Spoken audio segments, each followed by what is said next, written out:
I didn't know you guys knew how to drive so slow.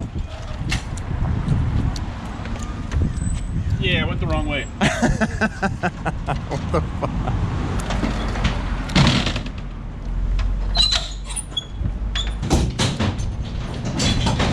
All right, guys, we are getting ready for a dyno session. We got some sweet mid-season upgrades going down, and we are here at R&D Dyno in Gardena, California.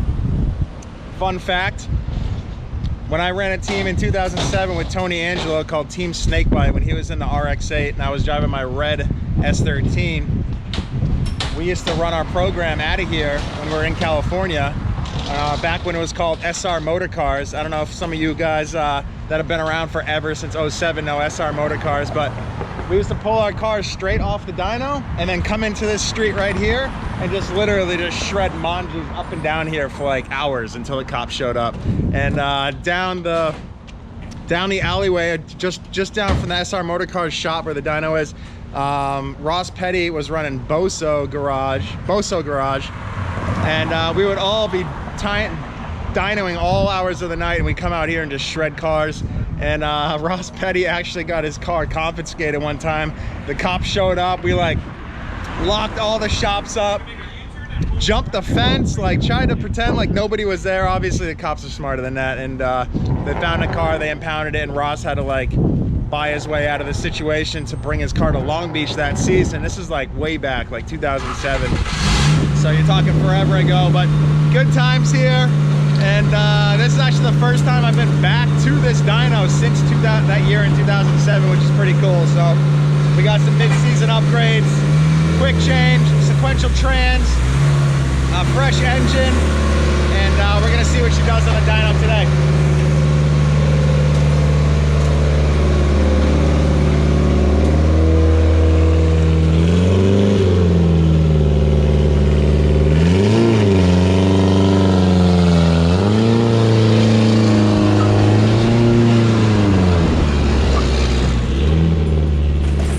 Steph will let me bust some manjus down the street, but you never know. You never know. Ain't gonna happen. Ain't gonna happen. We'll just keep that back in the old days then. Yeah.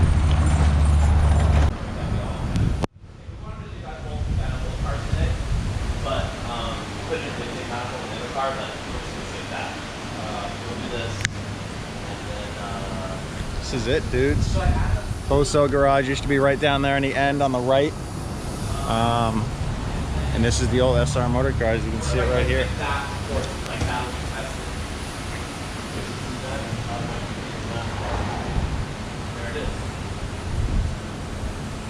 So yeah, today, I guess kind of breaking in the engine. Same turbo, like kind of same setup, just the quick change rear end upgrade and sequential transmission. So we want to make sure that we can dial in a flat shift on the trans and get through the gears. Make sure the sensors are all working properly. And then I think we're gonna hit Willow Springs tomorrow for a test session. A quick one, just to burn a couple sets, just make sure the trans is good, make sure gearing's good, and we're comfortable and ready to rock for Texas.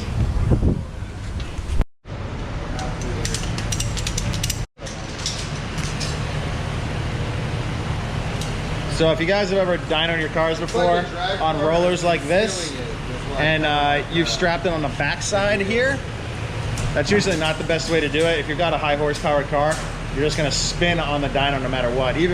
We'll even spin these 315 Nitto NT555 G2s just because the car is making so much torque and power, especially on the nitrous. So you wanna put it on the front side of the rollers like that, so the car kind of hugs down into it, so it actually adds a lot of pressure to the front side of the rollers and the back of the tire itself. So that's the pro way to set it up.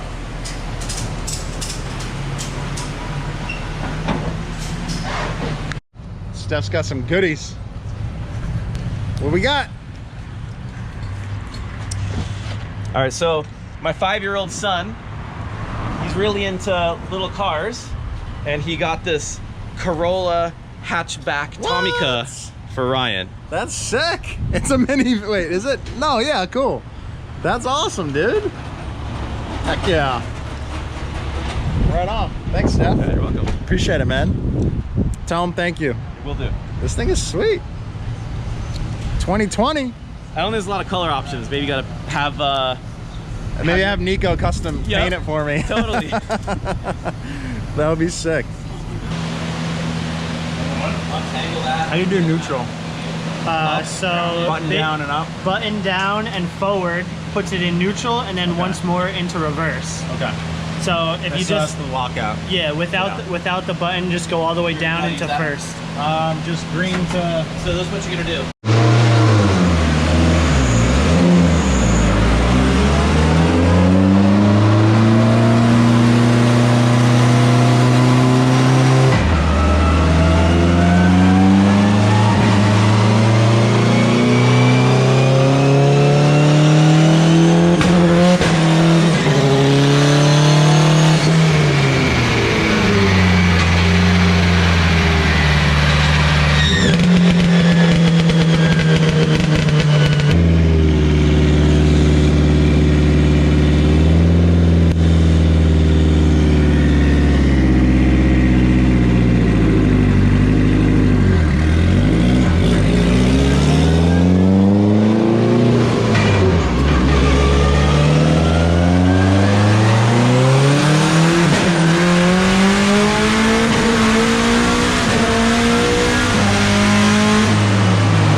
This is what we want because you have this giant power band. This is without nitrous. Let's see how you have this giant power band to work with. Yeah. We like it when it falls off a bit. So the peak power here is like at 7,200, but see how it holds the peak for a while. And then you have some what we call over rev. So if you're hanging out on the track at like 8,000 RPM and the tire starts gripping up and starts dragging the wheel speed and the RPM down, look at how much power you still have if it drops all the way down to 6 grand. Yeah. So Ryan, you got so much power to work with, which makes it nice. You know, for drifting. Absolutely. Maybe you'd have a different setup if you're going road racing or drag racing, but this is what we feel like is the best combination for drifting. So a lot of usable power in that power band. Yep. Yeah. And then add nitrous, and then add nitrous, and then this is like whoop. yeah. And this is still only 28 pounds. Yeah. The track will go a little more. Yeah. Yeah. We're not. She's not strung out all the way. She got plenty more to go.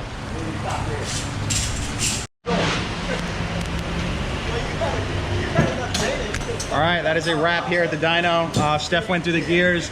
John dialed in the flat shift in the new sequential, so we should be good for testing tomorrow. We'll make some fine-tuning adjustments then, and we'll get the gear indicator on the dash by tomorrow. Overall, we're looking good. Sounds good. Sounds more like a rally car than ever. 4-cylinder, sequential trans. Sounds awesome.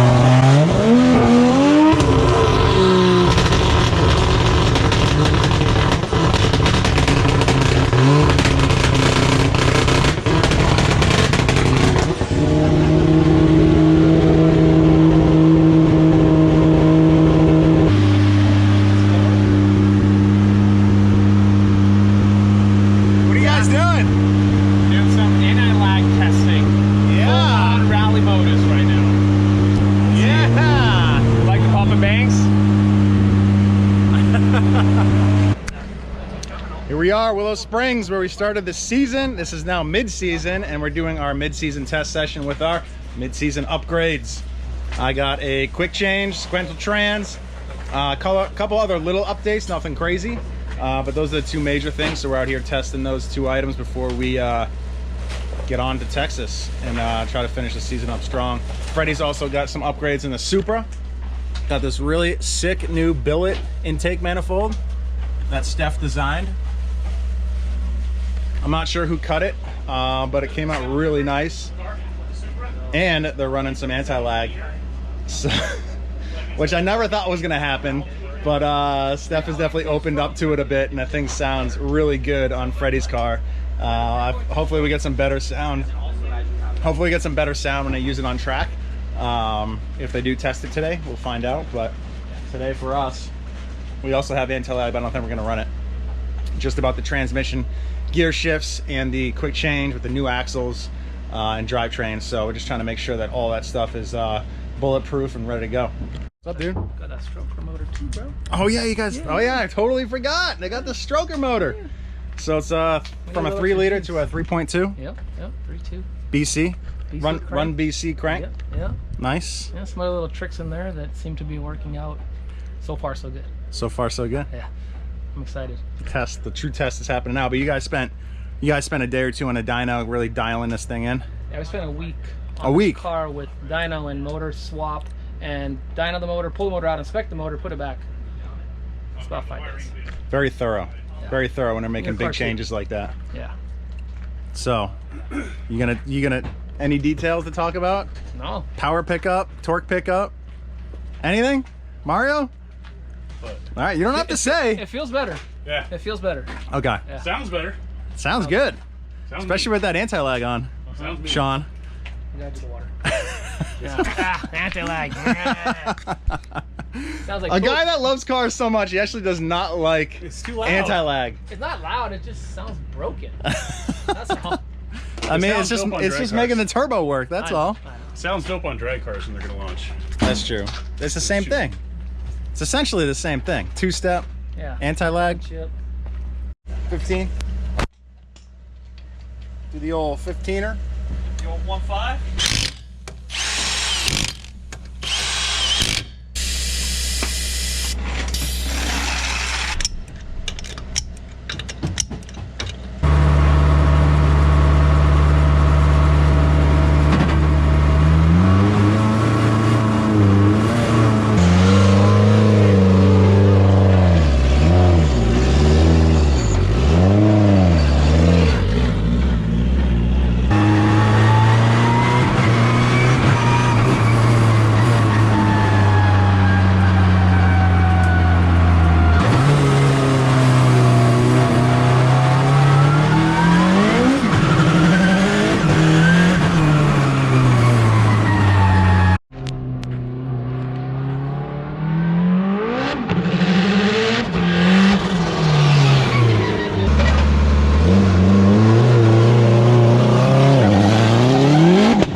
Everything's feeling really good. We made a gear change.